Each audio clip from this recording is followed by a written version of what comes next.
Okay, so this will be the first video in the self-defense series, and we're going to start simple. Wrist grab. Someone grabs your wrist. You may say to yourself, well, how practical is that? You'd be surprised. Someone will grab your hands. Why? Because they think if they hold your hands, you can't hurt them.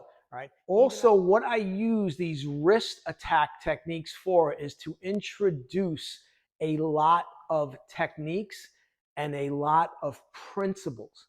So I'll introduce joint locking techniques, right? The basic joint locks. All right?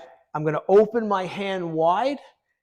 He has a weak point here between the thumb and the forefinger, and I'm going to twist and pull up towards my opposite shoulder.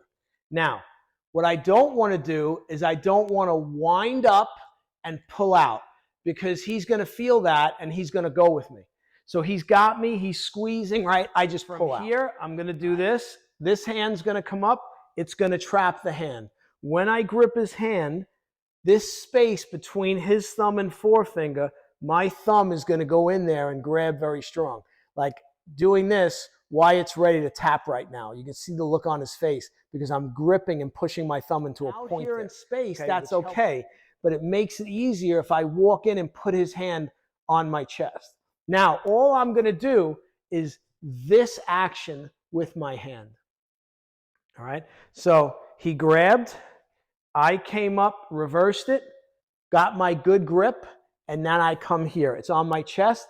Now, I might slide in a little bit and down. So I'm going to go on a 45-degree angle, and I'm going to slide with my foot.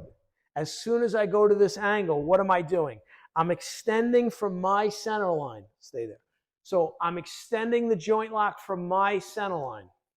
But because I have Wyatt's wrist, I'm controlling Wyatt's center line. My center line's here.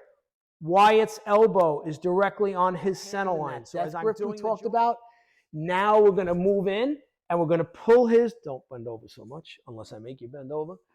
We're going to pull his elbow so that it's in our armpit. Okay?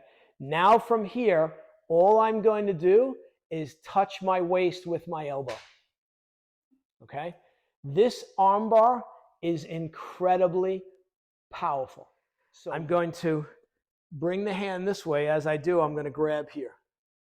I'm going to move under his arm. Don't move. Stay right there. I'm going to move under his arm, and then I'm going to come here, and I have a joint lock technique here. Right? Don't let difficult make you afraid to work on something. All right? This idea that every technique should be basic and you shouldn't have to really work on a technique to develop a skill, a high skill set, is utter nonsense. Okay?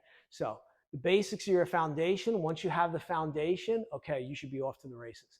You should be working on techniques, beginner, intermediate, advanced, and again, advanced techniques eventually don't seem so advanced.